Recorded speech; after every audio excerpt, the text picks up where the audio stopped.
محترم حاضرین جمعہ، تمام تعریفیں اللہ رب العالمین کو لائق و سزاوار ہیں، جو ہمارا خالق، مالک، رازق ہے، جس نے اس دنیا میں ہمیں پیدا کرنے کے بعد ہماری تمام ضرورتوں کو پورا کیا، جس کے ہم پر ان گنت احسانات ہیں۔ ہمارے دل کی ہر دھڑکن اور ہماری ہر سانس اسی اللہ تبارک و تعالیٰ کے احسان کی مرہون منت ہے۔ اس کا کرم نہ ہو، اس کا احسان نہ ہو تو ہم ایک پل جی نہیں سکتے۔ اس نے ہمیں اور آپ کو دنیا میں پیدا کرنے کے بعد اور دنیا کی ساری ضرورتوں کو پورا کرنے کے بعد ہماری رشد و ہدایت کا بھی اس نے بہترین انتظام کیا۔ مختلف ادوار میں، مختلف زمانوں میں اس نے دنیا میں نبیوں اور رسولوں کو بھیجا، اور اس سلسلے کی آخری کڑی کے طور پر نبیوں کے سردار، امام الانبیاء، خاتم النبیین، سید ولد آدم، احمد مجتبیٰ محمد مصطفیٰ صلی اللہ علیہ وسلم کو سب سے آخری نبی اور رسول بنا کر کے اس کائنات میں بھیجا، اور ہمیں اور آپ کو اس آخری نبی کا امتی بنایا۔ درود و سلام نازل ہوں اللہ کے تمام نبیوں اور رسولوں پر، بالخصوص اس کے آخری نبی محمد رسول اللہ صلی اللہ علیہ وسلم۔ میرے بھائیوں، خطبہ مسنونہ کے بعد قرآن مجید کی ایک بڑی مشہور سورت کی کچھ آیتیں میں نے آپ کے سامنے پڑھی۔ یہ قرآن مجید کے 30ویں پارے کی ایک چھوٹی سی سورت ہے، اور میرا خیال ہے کہ ہم میں سے اکثر لوگوں کو یہ سورت یاد بھی ہو، ہم پڑھتے رہتے نمازوں کے اندر اس سورت کریمہ۔ آئیے پہلے ہم اس سورت کریمہ کی ان آیتوں کا ترجمہ دیکھتے ہیں جو آیتیں میں نے آپ کے سامنے پڑھی ہیں، پھر بات کو آگے بڑھاتے ہیں۔ بسم اللہ الرحمن الرحیم۔ وَالْعَادِيَاتِ ضَبْحًا فَالْمُورِيَاتِ قَدْحًا۔ قسم ہے ان گھوڑوں کی جو دوڑتے دوڑتے ہانپنے لگتے ہیں۔ مفسرین نے لکھا ہے کہ یہاں وہ گھوڑے مراد ہیں جو اللہ کی راہ میں جہاد کے لیے لے کے جائے جاتے ہیں۔ اللہ کی راہ میں جہاد کے لیے جن گھوڑوں کو تیار کیا جاتا ہے اور جن گھوڑوں کو لے کے جایا جاتا ہے، ان گھوڑوں کی اللہ تعالیٰ قسم کھا رہا ہے۔ وَالْعَادِيَاتِ ضَبْحًا، قسم ہے ان گھوڑوں کی جو دوڑتے دوڑتے ہانپنے لگتے ہیں۔ فَالْمُورِيَاتِ قَدْحًا، اور جب وہ دوڑنے لگتے ہیں تو ان کے پیروں سے چنگاریاں نکلنے لگتی ہیں۔ اس قدر تیزی کے ساتھ وہ دوڑتے ہیں، ان کے پیر جب پتھر سے ٹکراتے ہیں، زمین سے ٹکراتے تو اس سے چنگاریاں پھوٹنے لگتی ہیں۔ فَالْمُغِيرَاتِ صُبْحًا، اور اللہ فرماتا ہے کہ یہ گھوڑے دشمن کی فوج کے اوپر صبح صبح حملہ کرتے ہیں۔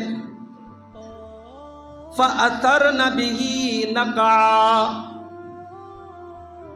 اور جب یہ گھوڑے حملہ کرتے ہیں تو وہاں پر گرد و غبار اڑتا ہے، دھول اڑتی ہے، ڈسٹ اڑتا ہے۔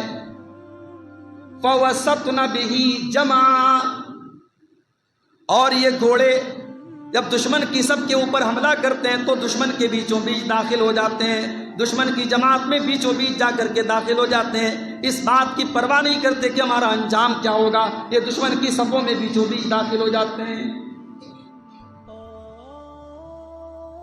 اب یہ قسم کھانے کے بعد اللہ تبارک و تعالیٰ ایک بات کہہ رہا ہے، ان الانسان لربہ لکنود، بے شک انسان اپنے رب کا بہت بڑا ناشکرا ہے۔ سوال یہ پیدا ہوتا ہے کہ یہ گھوڑے کی قسم کھانے کے بعد اللہ تبارک و تعالیٰ یہ بات کیوں کہہ رہا ہے کہ انسان اپنے رب کا بہت بڑا ناشکرا ہے؟ انسان اپنے رب کا بہت بڑا ناشکرا ہے، اس بات کا گھوڑے سے کیا تعلق ہے؟ جب اس سوال پر ہم غور کرتے ہیں تو عجیب و غریب بات ہمارے سامنے آتی ہے۔ گھوڑا جو ہوتا ہے، گھوڑے کی ایک خاص بات تو یہ ہے کہ گھوڑا اپنے مالک کا بڑا وفادار ہوتا ہے۔ دشمن کی فوج میں گھوڑا اپنے مالک کو لے کر کے داخل ہوتا ہے، ہر طرف تلوار چل رہی ہو، حملہ ہو رہا ہو، مگر کیا مجال ہے کہ گھوڑا اپنے مالک کو اپنی پیٹھ سے اتار دے۔ گھوڑے کو معلوم ہے تلوار چل رہی ہے، میں مر جاؤں گا، مگر کبھی بھی پیٹھ پھیر کے بھاگتا نہیں ہے، دشمن کی صف میں داخل ہو جاتا ہے۔ کیوں؟ کیونکہ اس کی پیٹھ پر بیٹھا ہوا اس کا مالک اس نے آرڈر دیا ہے کہ تجھے اس جنگ میں داخل ہونا ہے۔ اور گھوڑا بڑا طاقتور جانور ہوتا ہے۔ کبھی آپ غور کیجئے گا، جو ہم موٹر وغیرہ اپنے گھروں میں لگاتے ہیں، مشین لگاتے ہیں، تو مشین کا جو پاور ہوتا ہے اس کو کیا بولتے ہیں؟ اس کو ہارس پاور بولتے ہیں۔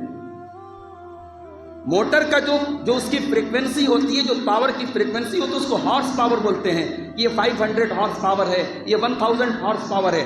ہارس مینس گھوڑا، یعنی گھوڑا اتنا طاقتور جانور ہے کہ دنیا کی بڑی بڑی مشینوں کے پاور کو ناپنے کی فریکوینسی جب بنائی گئی تو اس کو ہارس پاور کا نام دیا۔ گھوڑا اتنا طاقتور ہے۔ گھوڑا اپنے مالک کا بہت وفادار ہے، اپنی جان کو جوخم میں ڈال کر کے دشمن کی فوج پر حملہ کرتا ہے، اپنی جان دے دیتا ہے، مگر غداری نہیں کرتا۔